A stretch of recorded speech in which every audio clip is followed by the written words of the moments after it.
기도하겠습니다. 살아계신 하나님, 이 시간 성령께서 예배를 주관하시기를 원합니다. 전하는 자도 전할 수 있는 힘을 주시고 듣는 자들도 듣고 실천할 수 있는 힘을 주셔서 말씀 속에서 성령의 역사를 전하는 자가 듣는 자가 체험하는 산예배되게 인도하여 주시옵소서.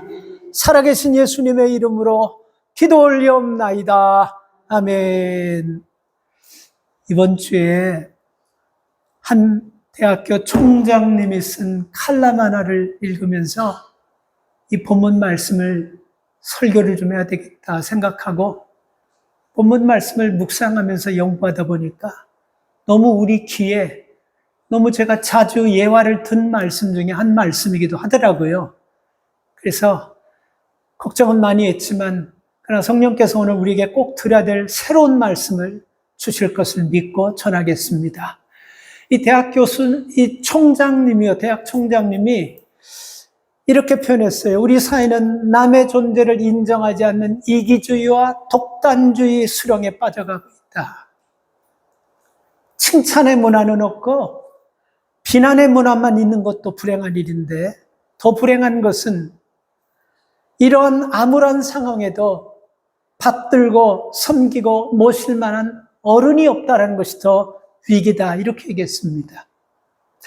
저는 이 글을 읽으면서요, 우리 시대를 학자답게 참 잘 지적했다라고 얘기하면서 생각했어요. 그리고 이분이 대안을 제시했는데 이분이 크리스천이구나 하는 그런 마음이 들었습니다. 그렇다면 죽은 우리의 사회에 이 문제를 해결할 수 있는 열쇠는 무엇일까 하면서 서술하는 것이, 그것이 바로 예수님께서 우리에게 보여주셨던 섬김이 우리 사회를 극단적인 이기주의와 그리고 독선주의로 들어가는 사회로 회복할 수 있는 대안이다라고 이렇게 얘기했습니다. 예수님께서 몸소 제자들의 발을 씻겨주면서 제자들에게 친히 부탁하신 말씀이 섬김입니다. 그리고 예수님이 십자가에 못 박혀 돌아가시면서 마지막 제자들에게 발을 씻겨주시면서 하신 것도 섬김입니다.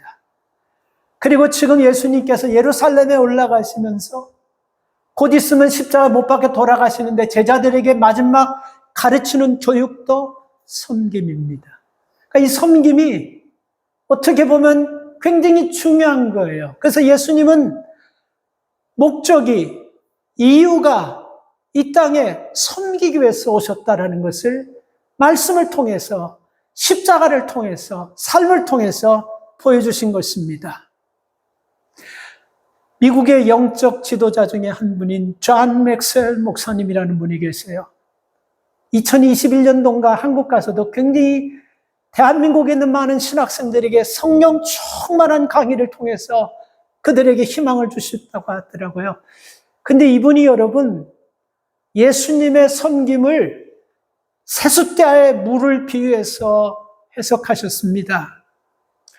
성경에 보면 세숫대야에 담겨진 물 두 사건이 나와요. 하나는 요한복음 13장에 예수님이 십자가에 잡히기 바로 몇 시간 전에 대야에 물을 담아다가 제자들의 발을 씻기는 세숫대야 장면이 하나가 나오고, 또 하나는 마태복음 27장 14절에 보면 본디오 빌라도가 아무 죄도 없는 예수님을 사형 판결을 내리고, 자기가 법을 하는 사람이고 자기가 집정관이지만 굉장히 찝찝한 거예요. 그래서 나중에 이것을 통해서 자기가 너무 문제가 생기는 것이 두렵고, 혹시 자기에게 저주라도 생기면 어떻게 할까 두려워서 부하들에게 세숫대야 물을 떠오라 그래서 많은 사람 앞에서 손을 씻으면서 이렇게 얘기했어요. 나는 이 죄에 대해서 아무런 잘못이 없는 것을 여기서 손 닦는 것 속에 너에게 보이느라. 이런 사건이 두 개가 있습니다. 그래서 존 맥스웰 목사님은요, 예수님은 대야에 담긴 물로 제자들의 발을 씻겼지만 빌라도는 똑같은 대야에 담은 물을 가지고 자신의 책임을 회피하는 손을 씻는 일에 썼다, 이렇게 표현했어요. 그리고 예수님의 대야의 물은 남을 위한 섬기는 일에 사용됐지만 빌라도는 자신의 권위를 드러내는 일에 쓰임받는 물이 되었다고 이야기하고 있습니다. 세 번째, 예수님께서 대야의 물은 섬김의 본을 보이신 반면 빌라도에 대하여 물은 자신의 권위를 드러내는 데 사용했다. 기독교의 핵심이 섬김이라는 겁니다. 근데 여러분, 우리가 살아가면서 섬김이 만만치 않잖아요. 그죠? 이 섬기다가 지친 분들이 보면 공통적인 게 뭐냐면요. 이거 도대체 언제까지 섬겨야 되는 거야? 이거 정말, 그 다음에 그 뒤에 A, 뭐 해. 언제까지 이렇게 섬겨야지 돼. 이런 말들을 우리는 많이 합니다. 저는요, 제가 그냥 하는 게 아니고, 이 작은 교회 교인들이 여러분들의 섬김이 특심하다는 거 알아요. 적어도 우리 교회는 한 분이 최소한 2개 이상을, 여러분들 뭐 나는 섬기는 것도 없는데 뭐 목사님 괜히 아니에요. 제가 한 가정 한 사람 한 사람을 날마다 놓고 기도하면서 감사하는 게 여러분들은 모르지만 잘 섬기고 있다는 거 제가 정말입니다. 이건 그냥 입에 바른 말이 아니에요. 너무 감사해요. 그런데 여러분, 이거 아셔야 돼요. 여러분들은 섬김의 힘이 어디서 나오는지 모르지만 이 섬김은요, 심리학적으로도 그렇고 섬김이라는 것은 여러분, 이게 아무나 할 수 있는 것이 아니라는 겁니다. 어떤 사람이 섬길 수 있냐면요, 내 인생이 어디로 와서 어디로 가는 것을 아는 사람이 섬길 수 있어요. 믿습니까? 그래서 여러분들은 내가 뭘 섬기는, 아니에요. 이거를 알기 때문에 여러분 심리 속에 여러분이 섬기는 그 힘은 이걸 알기 때문에 그 힘이 여러분을 섬기게 하는 것입니다. 그리고요, 섬김의 삶은 자신의 소명과 내 정체성이 분명할 때 섬길 수 있는 거예요. 그리고 섬김은요, 그렇게 하지 않아야 될 권리가 있음에도 스스로가 낮은 자리를 선택한 사람이 섬기는 것입니다. 그리고 이 섬김은요, 자신 있는 사람이 섬기는 거예요. 자신 없는 사람은 아무리 많이 배우고 아무리 많이 가지고 아무리 이름이 뛰어나더라도 절대로 못 섬기는 것입니다. 자신의 지위와 생존권이 위협받는다고 생각하는 사람은 못 섬겨요. 그래서 여러분, 많은 사람들이 섬김을 받으려고 하는 이유는요, 섬겨야지만 내가 큰 사람이 되고 섬겨야지만 내가 위로 올라간다라고 이렇게 생각합니다. 그런데 그렇게 하면 세상이 편해야 되잖아요. 근데 세상이 여러분 편하지 않고 있다는 것입니다. 오늘 우리도 본디오 빌라도가 가지고 있는 세숫대야와 예수님께서 가지고 있는 세숫대야 둘 중에 하나는 가지고 있는 거예요. 근데 여러분들 보면 잘 섬기시는 걸 보면 분명히 여러분들은 예수님께서 제자들의 발을 닦기 익은 세숫대야를 가지고 있는 것은 분명해요. 그런데 여러분, 이거를 가지고 우리가 더 확산시켜 나가자는 겁니다. 여러분, 한 사람이 한 가지 섬기는 거 쉽지 않아요. 섬기는 것은 어떤 사람이 섬긴다고 그랬죠? 설명했죠? 이런 사람이 아니면 못 섬기는 거야. 근데 한 사람이 한 가지를 섬긴다는 것도 이게 내 힘이 아닌 걸로 섬기는 거야. 그렇다면 여러분, 한 가지 섬겼던 사람이 2가지를 섬길 수 있고, 2가지 섬겼던 사람이 3가지 섬기고, 3가지 섬긴 사람이 6가지를 섬길 수 있는 힘이 생기는 것입니다. 여러분, 조금 제 상태를 보면 조금 불편하더라도 그냥 제 상태 보지 말고 좀 메시지에 좀 들어올 수 있기를 좀 부탁드릴게요. 사실 한 주간 동안 한 2끼 죽을 먹고 나니까 이 말씀 전할 힘이 없고 이 배가 이게 자꾸 붙어가지고 조금 힘이 딸리기는 하지만 나 상태 보지 마시고 메시지로 좀 들어올 수 있기를 좀 부탁합니다. 좀 부탁드립니다. 그래서 여러분, 우리는요, 이 남을 섬길 때 주변 보고 환경 보지 마시고 하나님의 눈을 가지고 보면서 내 마음이 감동된다면 섬기세요. 이거 아셔야 돼요. 섬기면요, 섬길 수 있는 재정, 섬길 수 있는 건강, 섬길 수 있는 마인드, 섬길 수 있는 행복, 이런 DNA가 자꾸 생기는 거예요. 이거 아마 섬겨보신 분들은 알아요. 그래서 그분들은요, 자꾸 자기 물질 가지고 자기 재산 가지고 자기 건강 가지고 자기 시간 가지고 자꾸 섬기려고 하는 거예요. 한국하고 미국의 여러분 다른 점이 뭐냐면요. 미국 분들은 60살이 딱 넘으면요. 섬기는 일을 50%가 여러분 발런티어 하려는 마음을 가지고 있어요. 50%가. 근데 한국 분들은 60%가 되면 발런티어 할 수 있는 그 마음이 4%라고 합니다. 경기 차이 나죠? 100% 중에 여러분 74%가 섬겨야 된다는, 발런티어 한다는 생각이 있는 반면에 한국 사람들은 16%가 섬겨야 된다는 그런 생각으로 있다고 합니다. 왜 여러분 섬기는 사람이 자꾸 섬기냐면요. 섬기면서 자기가 비참하게 되고, 섬기면서 자기가 경제적으로 팍팍 손해가 나고, 섬기면서 건강이 데미지를 받아서 병원에 들어놓고, 이러면 누가 섬기겠어요? 근데 안 그렇다고요. 그럴 것 같은데 반대가 되는 거예요. 힘이 생기고, 기쁨이 생기고, 그리고 그것을 통해서 많은 사람들이 행복해 한다는 거예요. 그래서 나를 살게 하는 이유가 되고, 내가 건강해야 될 목적이 되고, 내가 예수 믿는 목적이 된다는 것입니다. 미국 경제학자인 로버트 프랭크와 필립 푹이라는 사람이 쓴 승자 독식 사회라는 책 제목이 있어요. 좀 몇 년 됐지만요. 이 책이 굉장히 미국과 한국에 그리고 유럽 사회에 굉장히 센세이션을 일으켰습니다. 승자 독식 사회. 이게 지금 현대사에 딱 맞아 떨어지는 컨텐츠예요. 승자 독식 사회. 이게 무슨 뜻이냐면요. 사람들은 여러분 뭐를 하더라도 최고 아니면 돈을 지불하지 않고, 최고 아니면 인정하려고 하지 않고, 최고 아니면 관심 가지 않는 세대가 됐다라는 것입니다. 그래서 뭐를 하나 사려도 최고로 만든 사람들이 한 거라면 사는 거예요. 그래서 기업도 최고의 기업, 연예인도 최고의 연예인에게 몰리고, 스포츠맨도 최고의 스포츠에 모이고, 책도 수천 사람이 책을 쓰지만 베스트셀러 몇 권에 사람들이 다 거기 목숨을 거는 거예요. 근데 이것보다도 더 중요한 것은 최고의 교회가 있다라고 생각하는 사람들이 있다는 거예요. 그래서 그 최고의 교회. 그러니까 이런 최고의 베스트셀러, 최고의 스포츠맨, 최고의 연예인, 최고의 투자하고 최고의 교회에 가는 이유가 뭐냐면요. 자신이 최고로 섬김받는다고 생각하기 때문에 그렇다라는 것입니다. 사실 저는 한 도주 됐나요? 그걸 보면서 요즘 잘 충격을 안 해요. 내가 충격 안 받는데 내 마음에 충격받은, 감동받은 게 있습니다. 아마 여러분 중에 보신 분들이 있을 거예요. 한국에 이상한 흐름이 있는데 뭐냐면요. 쇼핑백 종이라는 거 아세요? 무슨 아주 고급 명품 립생로랑이나 무슨 유명한 무슨 브루똥 이런 거 랍스텍 이런 그 유명한 그런 상표 있잖아요. 그 백을 달고 다니는 종이 가방, 그게 지금 한국에 그게 없어서 못 판다고 그러는 그 시사 매거진에 한번 방송했어요. 그게 뭐냐면, 유명 그 물건 같은 거를 유명 물건도 아니에요. 유명 물건을 넣는 종이 쇼핑백 가방을 지금 얘기하고 있는 겁니다, 제가. 그 가방 하나가, 종이 가방 하나가 4만 원, 5만 원, 7만 원. 그리고 유명한 술병, 빈병 하나가, 공병 하나가 10만 원, 11만 원씩. 그렇게 되는데, 그게 왜 그런 현상이 일어나냐면요.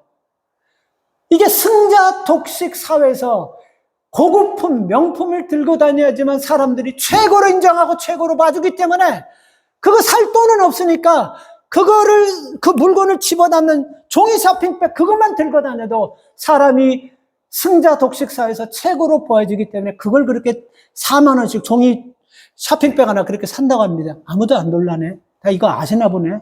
난 이거 보고 충격받았걸랑요. 사람들이 지금 여러분 그렇게 가는 거예요. 여러분 지금 세상이 이렇게 가고 있는 거예요. 돈이 없어서 명품은 못 사지만 그놈 명품을 담을 수 있는 종이백 하나라도 그것도 들고 다녀야지만 사람들에게 최고로 보이고 최고로 대접받기 때문에 그렇게 하는 거예요. 얼마나 마음이 여러분 불쌍합니까? 그리고 얼마나 방향이 잘못됐습니까? 예수님께서 이 땅에 왜 오신 거예요?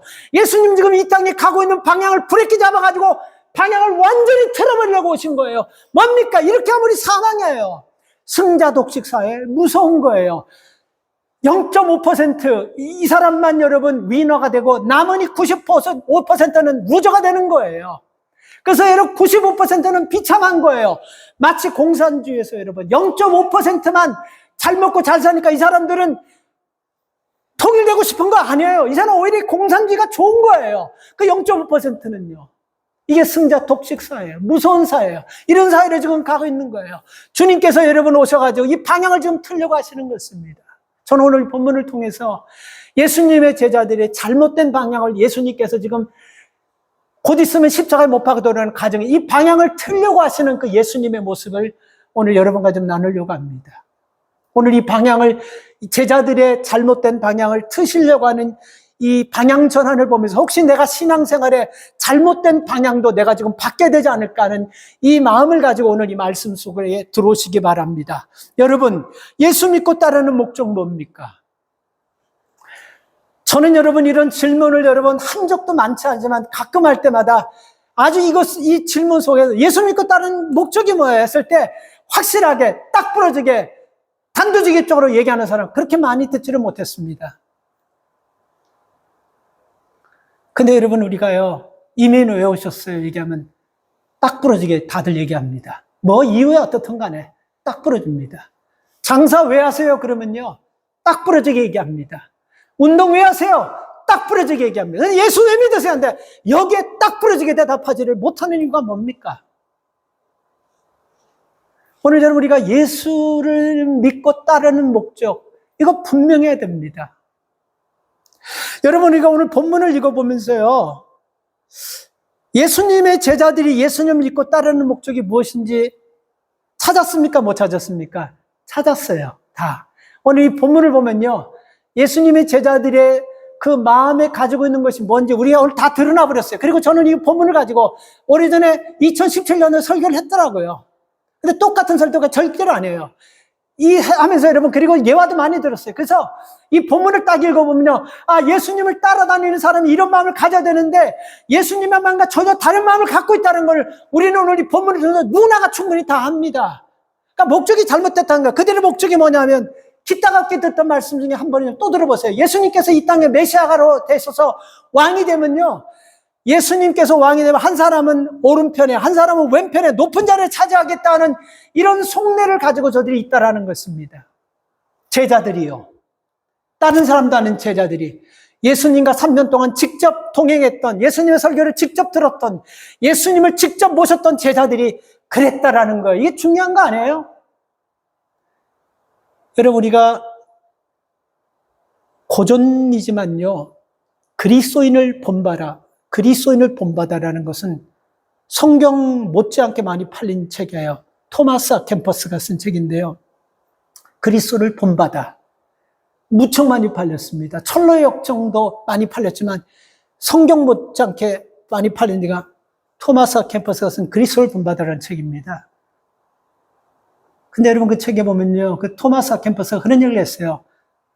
이 인간들이 가장 약한 점을 계속해서 흔들고 유혹하는 게 있는데 그게 뭐냐면 이 흔들고 유혹하는 것은 좀 더 높아져라.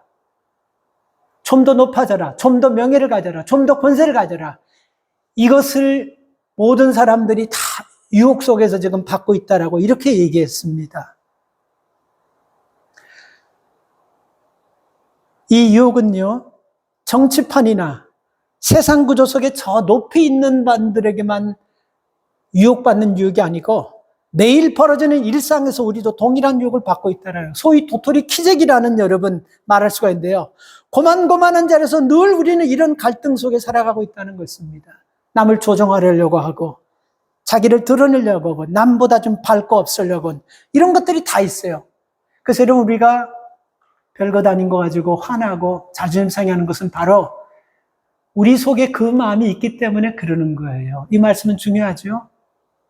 사실 우리가 살다 보면요 부딪히고 이런 거 조금만 다시 생각하면 별거 아니걸라. 근데 왜 우리가 예민하게 반응하고 신경질적이고 자존심 상한 것 같고 인격이 확 그냥 하는 것 같고 막 속에서 보라통이 되냐면요 내 안에 이런 마음이 있기 때문에 이런 마음들이 우리 속에서 드러난다는 것입니다. 그래서 이런 불편한 진실은요 예수 믿는 사람이 되어서도 여전히 우리에게 자리 잡고 있다는 것. 그래서 우리는 본능적으로 해요. 그냥 높이 올라가고 남보다 더 많이 가지려고 하고 남보다 더 인정받으려고 하는 마음, 본능적으로 있다라는 것입니다. 자, 오늘 본문의 배경 다시 보면요. 예수님은 제자들과 예루살렘에 가면서 하나님 나라가 무엇인지를 가르쳐 주는 거예요. 지금도 우리는 하나님 나라를 향해 살아가는 성도로서 하나님 나라를 배워가며 삽니다. 그런데 여전히 세속의 질서를 통해서 하나님 나라를 해석하고 하나님 나라에서 적용하려고 하는 거예요. 그러다 보니까 여러분, 하나님 나라를 하나님의 말씀으로 해석하고 하나님 말씀으로 적용하며 살아가야 되는데 세속적인 것과 속된 것으로 자꾸 적용하다 보니까 우리 속에 하나님 말씀을 들을 때마다 부딪히는 것이 너무 많은 거예요. 하나님의 나라는 비우라는 말씀인데 우리는 자꾸 채우려고 하는 갈등이 있는 거예요. 하나님의 말씀은 이타적으로 살려고 하는데 우리는 자꾸 이기적으로 살려고 하는 마음이 있는 거예요. 하나님 말씀은 남을 자꾸 높이려고 하는데 우리는 자꾸 나를 높이려고 하는 마음, 이 속에서 우리는 갈등하고 번민하고 있는 것입니다. 그래서 우리가 믿음의 삶을 살면서 여러분, 우리가 어떻게 살아야 되는 것인가? 내가 지금 방향이 지금 잃어버리고 믿음 생활하지 않는 것인가? 잘 생각하고 좀 늦더라도 항상 제가 말씀하는 거지만 올바른 방향으로 가는 게 나아요. 달려가지 못하더라도 괜찮아요. 기어가더라도 방향이 올바른 것이 훨씬 나은 것입니다.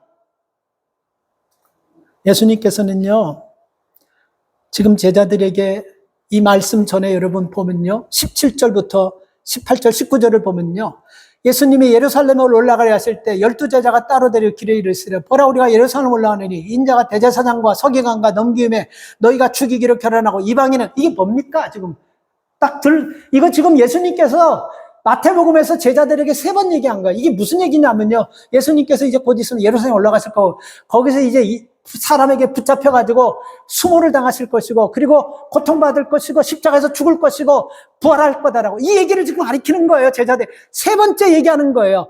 이 얘기가 할 때 여러분 그냥 이게 우리가 어떻게 들어야 됩니까? 이거 사람의 유언이나 똑같은 거예요.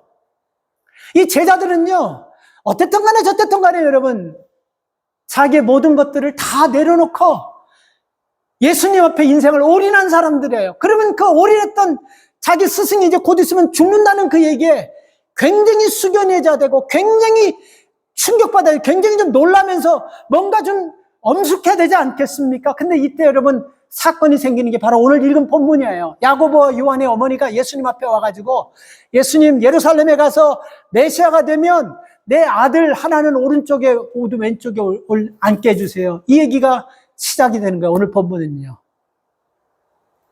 근데 이게 여러분 야고보의 어머니가 처음 얘기한 것이 아니고 마가복음 10장 45절에 보면요, 먼저 요한과 야고보가 예수님 앞에 이 부탁을 했어요.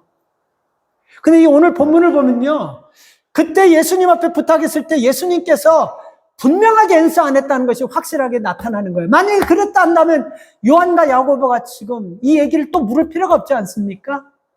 근데 예스까 노까 예수님 대답 안 하셨어요. 그때도 여러분 어린아이 하나를 불러다 놓고 너 중에 놓고자 하면 이 아이를 이런 식으로 얘기해 버리셨어요. 근데 얘네들이 이걸 기억하지 못한 거예요. 깨닫지 못한 거예요. 그러다 보니까 이제 예수님이 곧 예루살렘에 들어가면 왕이 될 건데 그러면 그때 빨리 자리를 찾아야 된다고 생각하고 어머니를 예수님 앞에 보내서 그 부탁을 다시 하는 거예요. 근데 그 어머니는요, 야고보와 요한의 어머니는 예수님의 어머니 마리아하고 사촌지간이에요. 그래서 친척이니까 좀 더 낫겠지 하고 예수님 앞에 야고보와 요한의 어머니가 간 거예요. 그때 여러분 이 얘기를 들었을 때 나머지 10제자들이 어땠을까요? 아마 뒤통수 맞은 기분이 올 거예요. 야, 어떻게 저렇게 할 수가 있나? 저렇게 주여주여 하면서 어떻게 저렇게 결정적일 때 저렇게 배반하고 자기네 살 거리만 저렇게 찾으나? 아주 굉장히 결심하게 생각하고 뒤통수 맞은 기분이었을 거예요. 그래서 24절 말씀을 보니까 이렇게 나와 있어요. 10제자가 듣고 그 두 형제에 대해서 분이 가득했다. 분노가 났다라고 얘기하고 있어요. 이 행동하는 걸 보니까 과간이 아닌 거걸랑요. 분노가 났다라고 얘기했어요. 이 말은 뭡니까? 이 사람들이나 그 사람이나 똑같은 마음을 갖고 있다는 거. 무슨 마음? 예수님께서 메시아로 오셔서 예루살렘에 들어가서 왕이 되면 전부 다 표현만 안 할 뿐이지 말만 안 할 뿐이지 생각은 전부 다 내가 오른쪽에 앉아있고 내가 왼쪽에, 이런 높이 올라가려는 마음, 섬김받으려는 마음, 이런 마음을 다 갖고 있다는 거예요. 그래서요, 성경에서 가장 중요한 예수님께서 오신 이유에 대해서 최초로 마태복음 20장 28절에서 예수님이 얘기하신 거예요. 어쩌면 예수님이 이 말씀 안 하시고 그냥 가실 수도 있어. 근데 예수님께서 이 말씀하신 이유가 뭡니까? 20장 28절에 보면 이렇게 나와 있어요. 예수님께서 이 말씀하신 건 인자가 온 것은 섬기름을 받으려 하는 섬기려 하고 자기 목숨을 많은 사람의 대속물로 주려 합니다. 그래서 제자들에게 이 말씀은, 예수 말씀은 어떻게 하라는 것입니까? 27절 말씀처럼요. 너희 중에 으뜸이 되고자 하는 자가 종이 되어라. 예수님이 이 땅에서 여러분 얼마든지 섬김받고 인정받을 수 있는 분이잖아요. 그죠? 그런데도 불구하고 예수님께서 굳이 초라하게 말구주에 그 오해받으면서 오신 목적이 있습니다. 굳이 이 땅에 여러분 종의 모양으로 오신 목적이 있어요. 이게 뭡니까? 대속물로 살려내는 재물 가지고 우리를 섬기기 위해서 당신이 재물 돼서 섬기면서 우리를 살리기 위해서 그렇게 오셨다라는 것입니다. 그래서 여러분 우리는요 예수 믿으면서 여러분 제가 서론 보면서 말씀드릴 때 오해는 없을 걸로 확신해요. 잘 섬기시는 분들이에요. 그래서 여러분 하나를 섬겼던 분들은 두 가지를 섬겨야겠다는 기도하시면 하나님 그렇게 주실 줄 믿습니다. 두 가지 섬겼던 분들은 내가 이러면 하나님이 힘 주실 줄. 여기서 제가 얘기하는 힘 속에는 섬길 수 있는 재정, 재물, 건강, 기쁨 모든 것 다 들어가 있는 것입니다. 그래서 여러분 우리가 이렇게 기도하면서 나갈 수 있기를 바랍니다. 세상에서 제일 귀한 게 믿음이에요. 그러나 여러분 예수님이 산을 옮길 만한 믿음이 있다 할지라도 사랑이 없으면 아무 소용이 없다고 그랬어요. 그래서 다시 말하면 행함이 없는 믿음은 의미가 없다라는 말씀입니다. 세상에서 인간이 행할 수 있는 가장 아름다운 것이 뭔지 아세요? 죄인된 인간들이 하나님 앞에 예배하는 것이 가장 아름다운 것입니다. 그런데 이사야 선지자에서 이사야서는요. 과부와 고아와 가는 자를 돌아보지 않는 예배는 하나님 받으시지 않는 예배라고 그랬습니다. 자, 여러분 믿음도 중요해요. 그리고 여러분 우리가 예배도 중요해요. 성경 공부 중요하고 선교 중요해요. 그러나 정말 중요한 것은 여러분 오늘 예수님께서 십자가에 못 박히시기 전에 하신 말씀 뭡니까? 나는 섬기기 위해서 왔다. 섬기는 마음으로 예배드리시기를 축복합니다. 섬기는 마음으로 우리가 믿음 생활하시고 섬기는 마음으로 우리가 사랑하시고 섬기는 마음으로 우리가 살 때 하나님께서 우리에게 우리가 생각지 못한 엄청난 은혜를 주시는 것입니다. 좀 우습게 소리로 들리는 것 같지만 사람들이 살아가면서 여러분 가정 속에나 우리가 관계된 사회 속에 갈등들, 싸움들, 분열들 왜 생긴다고 생각합니까? 저는 이 말씀을 준비하면서요. 예멘이라는 나라와 레바논, 수단, 에티오피아, 시리아, 소말리아, 미얀마 가깝게는 이스라엘과 지금 팔레스타인 이게 다 공통점이 뭔지 아세요? 이게 다 형제들, 식구들, 친척들이 이렇게 가족들이 싸운다라는 거예요. 이게 공통점입니다. 식구예요, 다요. 이게 무슨 그냥 뭐 그리스도 안에서 이게 아니고 한 혈통에서 싸우는 거예요. 이게 북한하고 한국처럼 이렇게 가까운 관계에서 지금 싸우고 있는 거예요, 다요. 여러분, 우리가 이스라엘과 팔레스타인을 보세요. 다 아브라함의 아들이에요. 하나는 사라에서 났고, 말씀드리세요. 하나는 이스마엘은 여러분, 기생에서 났고, 그 몸종에서 났고, 다 배가 다른 아브라함의 아들끼리 지금 싸우는 거예요. 지금 여러분, 러시아하고 우크라이나 싸움 보면, 이것도 가당치도 않습니다. 이게 러시아와 우크라이나의 보면요, 중세 키예프 공화국에 존재하던 시절에 같은 조상이었고, 같은 동슬라브를 썼고, 동일한 문화고, 동일한 종교의 신앙을 가졌고, 이 러시아는요, 상당수가 우크라이나계 러시아인들이 살고 있고, 또 러시아인들 친척 중에 한두 명 이상이 우크라이나, 러시아나 형제나 친척이 없는 사람이 하나도 없어요. 이게 다 뭡니까? 가족들끼리, 식구끼리, 지금 형제들끼리, 친척들끼리 싸운다는 거예요. 사람이 싸울 때요, 명분이라는 게 있지 않습니까? 아니, 나라는 크고 사람은 많은데 먹을 것이 없는데 나라는 조그만 나라가 먹을 것이 많다 그러면 그걸 좀 뺏어오게 명분은 되는 거예요. 사람이 많은데 살 곳이 없어서 땅덩어리가 없어가지고 좀, 이거 가난하게 못 살면서 지지로 땅만 큰 거 움직이죠. 그 땅을 여러분 좀 가져야겠다. 그런 건 명분이 되는 거예요. 그런데 지금 러시아는 땅이 너무 많아. 쓰지도 못하고, 개간도 못하고, 개발도 못하는 지하전이 엄청난, 그런 땅이 너무 많아요. 근데 명분이 없는 싸움이에요. 근데 왜 이 싸움을 싸우냐? 딱 한 가지인 것입니다. 더 많이 가지고, 더 누리고, 더 섬김받고, 더 내가 높아져야 그것만 한 게 더 있어요? 그래서 어떻게 보면 세상 여러분, 이런 분열도 별것 아닌 문제에서 일어나고요. 세상에 여러분, 이 문제도 어떻게 보면 별것 아닌 거 가지고 쉽게 해결될 수 있는 것입니다. 이 말씀을 묵상하면서 이렇게 생각해 봤어요. 지구상에 10사람이 살아요. 지구상에 10사람. 근데 한 사람은 의사고, 하나는 변호사고, 한 사람은 엔지니어고, 한 사람은 과학자고, 한 사람은 선생이고, 한 사람은 농사 짓는 사람이고, 이렇게 여러분 사람들이 있다고 하면서 지구상에 10사람들이에요. 이 10사람들의 조합을 보면 굉장히 환상적이지 않습니까? 아주 여러분, 이 10사람들이 변호사가 의사 섬기고, 농부 섬기고, 엔지니어 섬기며, 그렇게 살고, 또 농사하는 사람이 변호사, 의사 섬기고, 그리고 과학자가, 엔지니어가, 교사가, 이렇게 섬기면, 뭔 문제가 일어나겠습니까? 10사람 사는 지구상에. 그렇지 않아요? 이 말 이해는 하죠. 지구를 75구로 보지 마시고 10명으로 보라는 것입니다. 이 10명 중에 자기들이 가지고 있는 재능들이 다 있어요. 근데 자기가 가지고 있는 거 가지고 서로를 섬깁니다. 싸움이 일어날 수가 절대로 없어요. 이건 싸움이 불가능한 거예요. 그쵸? 근데 여러분, 이 10사람 중에서 전쟁터가 되고 개판되고 지옥 만들려고 하면요, 한 사람이 내가 여기서 우두머리가 되고 내가 높아지겠고 내가 더 이때부터 문제가 생기면서 세상과 똑같아요. 10명 있는 사회나 1000만 명 있는 사회나 7억 있는 사회나 세상은 똑같은 문제 가지고 싸우고 세상은 똑같은 문제가 해결되는 것입니다. 사랑하는 여러분, 문제는 간단해요. 오늘 우리 가정 속에, 오늘 우리 주변 속에 여러분 불편함과 불협함은요, 다른 데서 오는 거 아니에요. 수입이 좀 작고 장사가 안 되고 좀 우리가 몸이 아닙니다. 따지고 보면요, 내가 조금 더 섬겨서 그들을 섬겨주면요 정말 행복하고 편안할 건데, 내가 조금 더 대접받고 내가 올라가려고 하면서 여기서 지금 삐걱거리고 어긋나는 문제가 오늘 여러분 우리가 지금 당하는 그 문제까지 오게 된 것임을 생각해 보세요.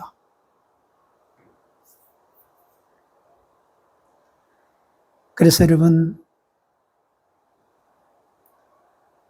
우리가 살아가면서 사람은요 항상 자기 뜻대로, 자기 생각대로, 자기 좋을 대로 건강하게 아무도 도움 안 받고 쌩쌩하게 짱짱하게 살 수는 없더라고. 사람은 반드시 도움받아야 돼요. 그래서 여러분 이거 기억하세요. 내 옆에 있는 사람은요, 내가 어려움 당할 때 그 사람을 통해서 도움받기 위해서 세워준 사람이기 때문에 내가 건강할 때 잘 섬기라고 만나겠다. 믿으시면 아멘 하십시오. 야, 나는 이 말씀 생각하면서 참, 여러분 잘 한번 묵상해 보시기 바랍니다. 오늘 우리 가정도 여러분 한 사람이 오늘 가정을 뒤집어 퍼버릴 수 있고, 여러분 가정을 한 사람이 오늘도 편안하게 은혜가 흐르고 성령 기쁨이 넘치는 가정으로 만들 수 있습니다. 지금까지 섬긴 거에서 남편과 자녀와 가족을 조금만 더 섬겨보려고 하세요. 가정 확 뒤집혀버립니다. 교회도 그렇고 다 마찬가지예요. 저는 얼마 전에 하나 굉장히 아주 중요한 걸 하나 깨달았습니다. 저희 사택에 대나무가 뒤에 있었는데 저 앞집 건너편 할아버지가 대나무를 싹 쳐버려가지고, 어떨 때는 대나무가 있어서 좀 프라이버시가 좋은 것 같긴 한데 어떨 때 대나무가 뻥 떨어지니까 또 우리는 항상 이 햇빛이 우리 집으로 오니까요, 저쪽은 할아버지 껌껌하면 우리는 다 보이는 거예요. 그래서 이거 반바지하고 난닝 거를 좀 입더라도 조금 불편한 거예요. 조금 불편해. 저 집은 어두우면 우리가 화나면 다 보인다는 증거이기 때문에. 그래서 가끔 본의 아니게 아침 먹으면서도 반은 커튼을 치고, 그렇지만 어떤 때는 답답해서 또 커튼 열을 때가 있는데, 제가 하나를 뭘 봤냐면, 저 할아버지가 몇 주 전에요, 할아버지도 아니야, 나이 얼마 안 나더라고 보니까. 머리가 이어서 그렇지. 저분이 얼마 전에 홈디포 가가지고 새 집을 하나 플라스틱 된 거 빨간 뚜껑으로 돼가지고 이렇게 하나 사오더라고요. 근데 여러분, 새가 어디에 있느냐면요. 새는 저 집에서 이 오른쪽으로 나무가 울터네. 거기 항상 새가 많아요. 근데 제가 그런 생각이 있어요. 저 할아버지가 홈디포에서 사온 새집저 걸어놨는데 저 새가 들어갈까나 그렇게 생각했걸랑요. 한 2주도 안 됐는데 보니까 그 플라스틱으로 엉성한 새집에 새들이 들락날락 들락날락 하더라고. 이게 뭘 얘기하려고 하냐면요. 섬김의 마음을 품고 살면요.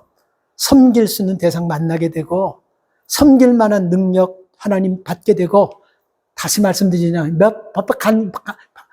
강조하는 거예요. 섬길 수 있는 것들 채워주시고 섬길 수 있는 건강 주신다는 것입니다. 믿으십니까? 그래서 여러분, 인생의 목적을 섬기는 데 두시기 바랍니다. 1912년에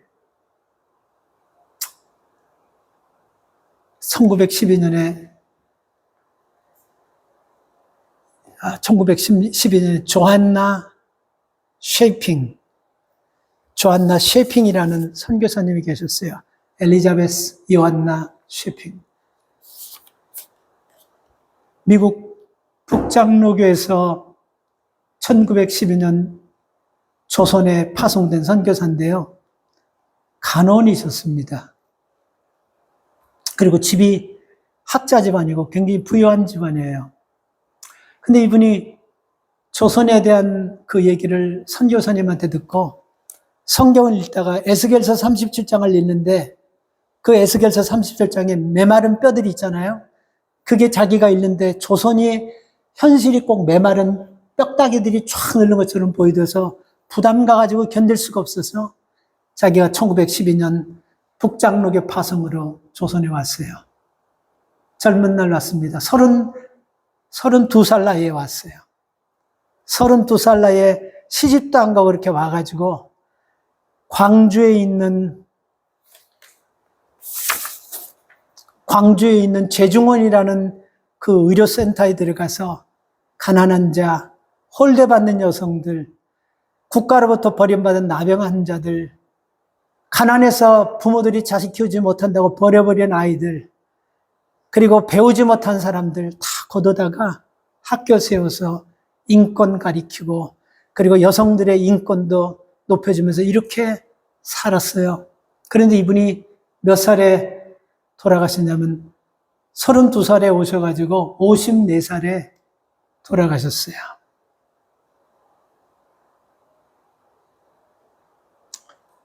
돌아가신 사연이 뭐냐면요. 돌아가신 그 사연이 뭐로 밝혀졌냐면 영양실조로. 근데 그래서 그분 사본을 이렇게 한번 들어가서 보니까요. 네, 굉장히 미인이세요. 정말 그냥 뛰어난 아주 미인이세요.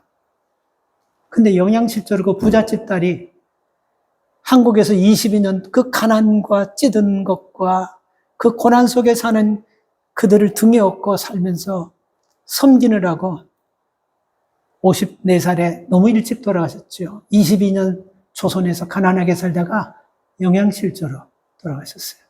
돌아오시고 나서 그분 딱 보니까 그분은 저고리 하나, 검정 통치마라고 얘기하지만 어떤 분은 몸빼이 바지라고도 얘기해요. 그거 하나, 그 다음에 남자가 신는 까만 고무신, 그리고 버터에 바른 빵이 아니고 된장 담았던 거. 조선인이 아니면서 조선인보다 더 조선인처럼 살다가 조선의 가난을 업고 섬기면서 살다가 이렇게 일찍 가셨어요. 근데 우리 이런 죽음을 보면요. 아, 참 안타깝다. 그 부잣집 딸이, 그리고 간호원으로 있었던 사람이 뭘라고 이렇게 가난한 데서 이렇게 했을까? 우리 이렇게 생각하지만요. 이분은 제가 아까도 말씀드렸죠. 섬기는 사람들은 어떤 사람이 섬긴다고 했죠? 자신이 없는 사람, 내가 어디서 와서 어디로 가는지 모르는 사람은, 그리고 남에게 항상 자기가 위축되는 것 같고 남에게 항상 자기가 쫄린다고 하는 사람, 쫓아다닌다, 이런 사람은 살고 싶어도 못 산다 그랬죠. 그러니까 이분은 여기를 넘은 사람이에요. 그리고 하나님께서 자기에게 섬길 수 있는 은혜를 주셨다고 믿고 그 땅에 살면서 하나님 앞에 54살에 그것도 영양실조로 부름을 받으셨어요. 세상 사람들 볼 때는 혀차고 쩔쩔하고 안타깝다 그랬지만 저는 하나님 보셨을 때 가장 아름다운 섬김의 삶을 살다가 하나님 나라에 가신 분이라고 확신합니다. 여러분, 사람은요, 죄송해요. 저보다 연세들이 많으신 분들이 다 계신데 조금 아파 보니까 이런 생각 들더라고요. 아, 이거 쓸 때 써야 되겠다 하는 생각이 들더라고요. 두면 똥 되고 두면 그냥 썩어지는 거예요. 근데 하나님께서 우리에게 주신 거, 건강 주신 거, 하나님께서 또 남을 섬길 수 있는 환경 주신 거, 하나님께서 섬길 수 있도록 아무리 많은 사람이 있어도 못 섬기는 사람이 있는 반면에 이 작은 교회에서는 섬길 수 있게 이 모든 것들이 다 성령이 하나님이 주관하신 것인 줄 믿습니다. 그럼 이거 가지고 잘 섬기다가 썩히지 않고 섬기시다가 우리가 엘리자베스, 조한나, 셰핀과 같은 그런 삶을 살다가 우리가 다 천국 가서 볼 수 있는 그런 축복이 있기를 주의 이름으로 축원합니다. 하나님 감사합니다.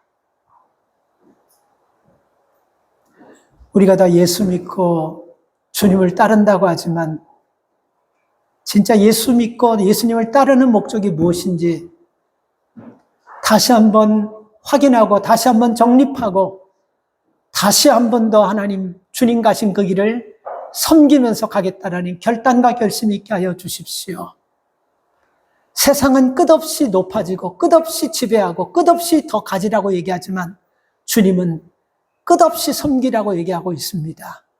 그래서 주님, 세상을 만들어 놓으면 언젠가는 새가 날아오듯이 우리 안에 섬기고자 하는 마음이 있으면 내가 섬길 수 있는 사람, 그리고 내가 섬길 수 있는 재난, 섬길 수 있는 재산, 건강, 모든 것 다 풍성하게 주신다는 것을 믿게 하시고 우리도 하나님 섬기다가 하나님 육신 썩어서 보내는 것이 아니고 섬기다가 하나님 나라에 가는 모든 주의 백성들 종들이 되도록 축복하여 주시옵소서. 예수 그리스도의 이름으로 축복하며 기도 올려옵나이다. 아멘.